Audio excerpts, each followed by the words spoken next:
At 12:01 in the morning on August 19th, 2026, a 50% tariff is scheduled to hit $20 billion worth of Canadian goods entering the United States. Dairy, alcohol, motor vehicles, no exemptions, even for products that would normally qualify under the existing North American trade agreement. That is not a rumor, and it is not a threat sitting in some old press release. It is a signed presidential proclamation, dated July 20th, 2026, sitting on the books right now, with a countdown clock attached to it. And as of this week, negotiators in Washington are still trying to stop it from ever taking effect.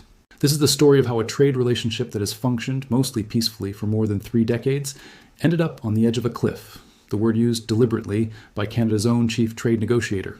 It is the story of a president who stood on a stage in Las Vegas and called an entire country nasty 5 times in a single speech. And it is the story of a prime minister who, instead of matching that anger, picked up the word and calmly handed it right back. To understand why this moment matters, you have to go back further than this summer. The trade tension between the United States and Canada did not start in July. It has been building for more than a year, in waves, each one larger than the last. Back in the spring of 2025, shortly after Mark Carney became Prime Minister of Canada, President Trump imposed 25% tariffs on the Canadian auto sector. According to the Associated Press, Carney called that move a direct attack on his country, and said the trade war was hurting ordinary Americans too, pointing to consumer confidence numbers that had fallen to multi-year lows. Trump, for his part, said the auto tariffs were permanent, not temporary, not a bargaining chip, permanent. Through the rest of 2025, the pattern repeated itself again and again. Tariffs went up. Canada responded, then eased its response, then reconsidered. In August of 2025, Carney announced Canada was removing its own retaliatory tariffs on American goods that complied with the existing trade agreement, a goodwill gesture that took effect that September. It did not stop what came next. By July of 2026, President Trump had posted a public letter to Carney, one of more than a dozen similar letters he sent to different countries that week, announcing a new tariff rate of 35% on Canadian goods not covered by the existing trade agreement, beginning August 1st. In that letter, Trump argued Canada had not done enough to stop the flow of fentanyl across the northern border, even though, as reporting from The Hill has noted, the volume of fentanyl crossing from Canada is a small fraction of what crosses the southern border with Mexico. Trump also wrote that the tariffs may be modified upward or downward, depending on the relationship between the two countries going forward. August 1st arrived. The deadline came and went. The 35% tariff took effect exactly as promised, replacing the 25% rate that had been in place before it. For Canadian businesses that had spent the summer hoping for a last-minute reprieve, there wasn't one. But that was only the warm-up for what came 19 days later. On July the 20th, 2026, technically before the 35% hike even took hold, President Trump signed 3 separate proclamations targeting 3 specific Canadian industries: dairy, alcohol, and motor vehicles. According to legal analysis published by the law firm Fasken, these tariffs, set at 50%, were issued under Section 338 of the Tariff Act of 1930, a piece of nearly century-old trade law that authorizes tariffs of up to 50% on a foreign country accused of discriminatory trade practices. Here's the detail that makes this genuinely unusual. According to Fasken's own analysis, Section 338 has never once been used by a sitting American president in the entire history of the law until now. That alone raises serious legal questions, and Fasken's assessment is blunt about it. This action is likely to be tested in American courts. The White House justification, according to reporting compiled by Q's, centers on 3 specific grievances: Canada's 25% tariff on American-made vehicles, a near-total halt on the purchase of American alcohol by Canadian provincial liquor boards, and preferential dairy market access that Canada has extended to the European Union. Access the U.S. does not currently receive. The administration's position is that these practices burden or disadvantage American commerce, which is the specific legal standard Section 338 requires. The scope of these 3 proclamations is worth sitting with for a second because it is not small. Roughly $20 billion in Canadian exports are covered. And unlike some of the earlier tariff rounds, there is no carve-out for goods that would otherwise be exempt under the existing North American trade agreement between the U.S Canada and Mexico. Energy products, potash, fish, and critical minerals are excluded from this particular round, but dairy, alcohol, and vehicles are not, and those 3 sectors alone employ tens of thousands of workers across Canada, from Wisconsin-style dairy country in Quebec to auto plants in Ontario. And these 3 new tariffs don't exist in isolation. They stack directly on top of tariffs that are already in place. As reporting from the Globe and Mail lays out clearly, the U.S. has already imposed 50% tariffs on Canadian steel, aluminum, and copper under a separate legal authority, Section 232 of the Trade Expansion Act of 1962. On top of that, 25% tariffs on automobiles broadly, 10% on lumber, and 25% on wooden furniture. Layer the July 20th proclamations on top of that existing structure, and by August 19th, Canada will be facing one of the most aggressive tariff regimes the United States has ever applied to a close ally. So that's the mechanics. Now here's where it gets personal. On the night of August 5th, heading into August 6th, President Trump took the stage at the Red Rock Casino Resort and Spa in Las Vegas, Nevada. I love tariffs, right?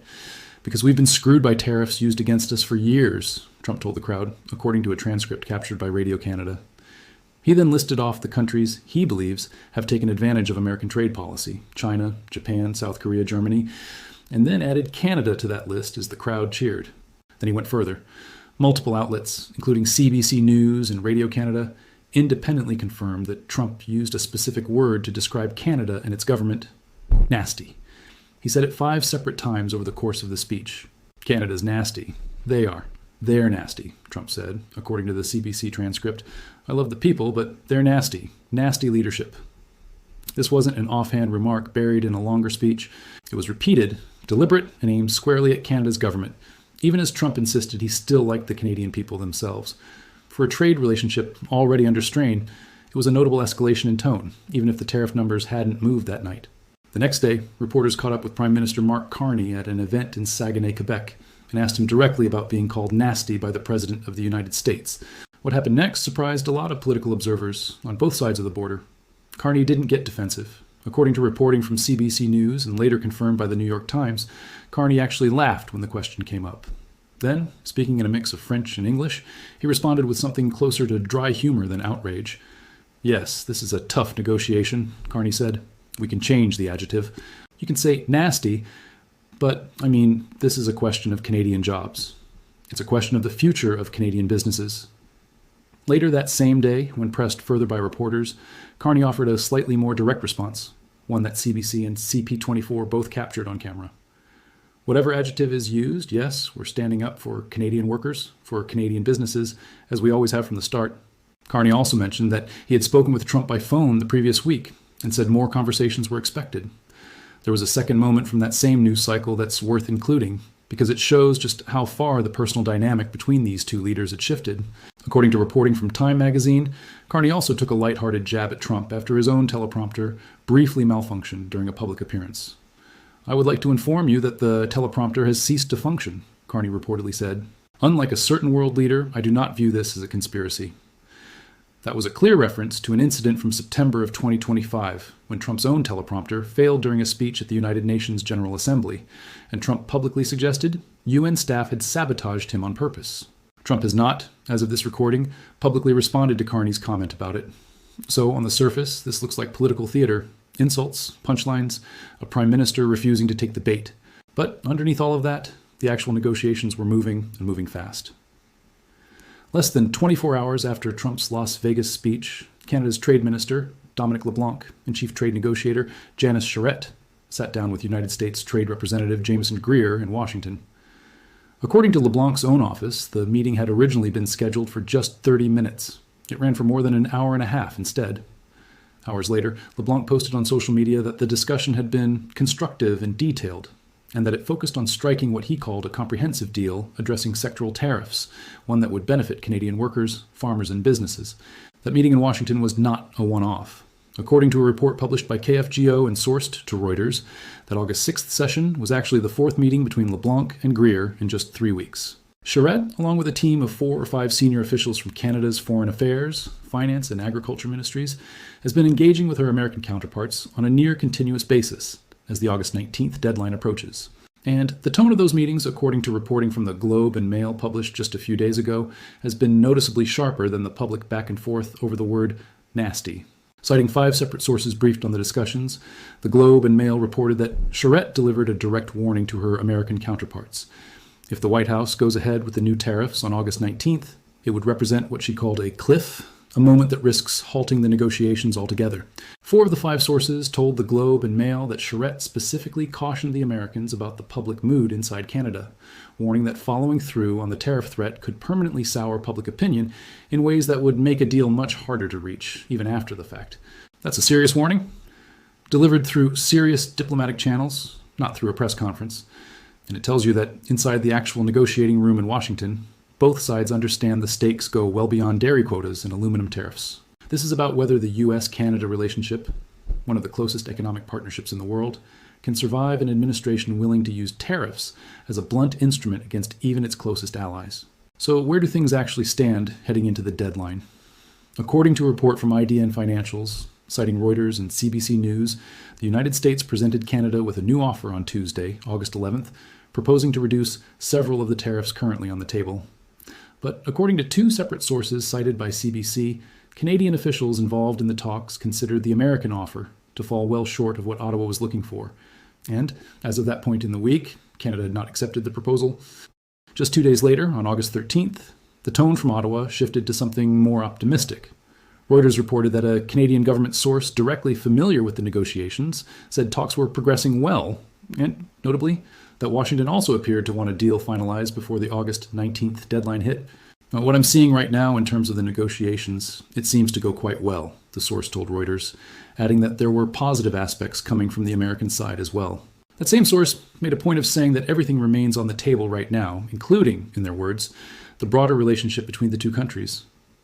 According to a separate Reuters report on that same day, published through Trade Talk News, the specific items still being negotiated include eliminating Canada's own retaliatory tariffs on the American auto sector, lifting long-standing provincial restrictions on the sale of American alcohol in Canadian liquor stores, and reworking the structure of Canada's dairy quota system, one of the more sensitive and politically charged issues on the entire list. Canada's top trade officials have made clear that any final agreement still requires President Trump's personal sign-off, and Canadian officials have said publicly that meaningful concessions from their side depend on getting real relief from the existing Section 232 tariffs already in place. There's also a bigger, longer-term question hanging over all of this: the future of the broader North American trade agreement itself, the one originally negotiated during Trump's first term. As of the most recent reporting, it remains unclear whether the current U.S. administration intends to renew that agreement in its existing form when it comes up for review, adding another layer of uncertainty for Canadian businesses trying to plan years, not just weeks, ahead. Domestically, inside Canada, the political pressure on Carney has been building from more than one direction. Ontario Premier Doug Ford, according to CBC News reporting, has publicly said he wants Carney and Canada's provincial premiers to be, in his words, more vocal, pushing back against the Trump administration, adding that he can't do it alone. Meanwhile, Saskatchewan Premier Scott Moe, whose province is a major grain-growing region directly affected by the ongoing trade dispute, has also weighed in publicly on how the latest round of talks is unfolding, according to reporting from KFGO. It's worth pausing here to be honest about what is and is not confirmed. Some elements of this story remain genuinely unresolved as of today. Whether the August 19th tariffs actually take effect at full strength, whether a last-minute agreement is reached that delays or reduces them, or whether talks collapse entirely as Charette warned they might. None of that has happened yet. This is a live, moving situation, not a settled outcome, and any script or report that tells you with certainty what happens on August 19th before it happens is getting ahead of the actual facts.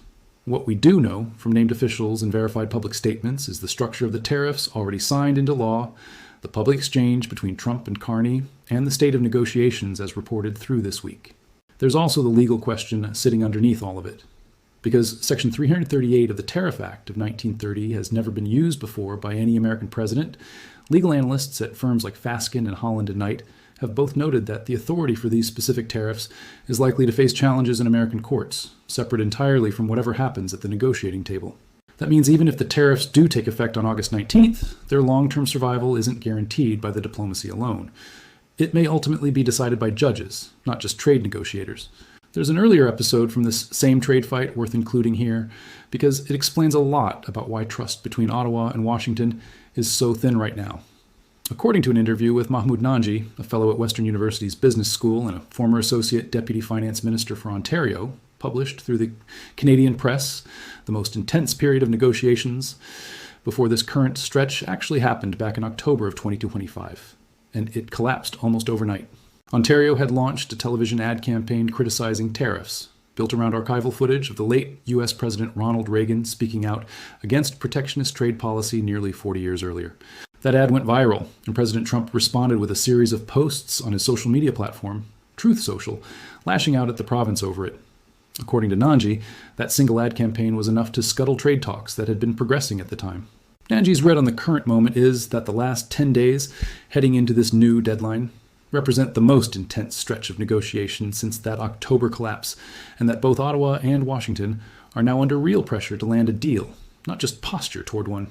That history matters because it's part of why Prime Minister Carney has been careful, publicly, not to escalate the rhetoric, even when Trump has. According to a Bloomberg report published this week, Carney made a pledge more than a year ago, after meeting with Canada's provincial premiers, that he has repeated consistently ever since. Canada will not accept what he calls a bad deal.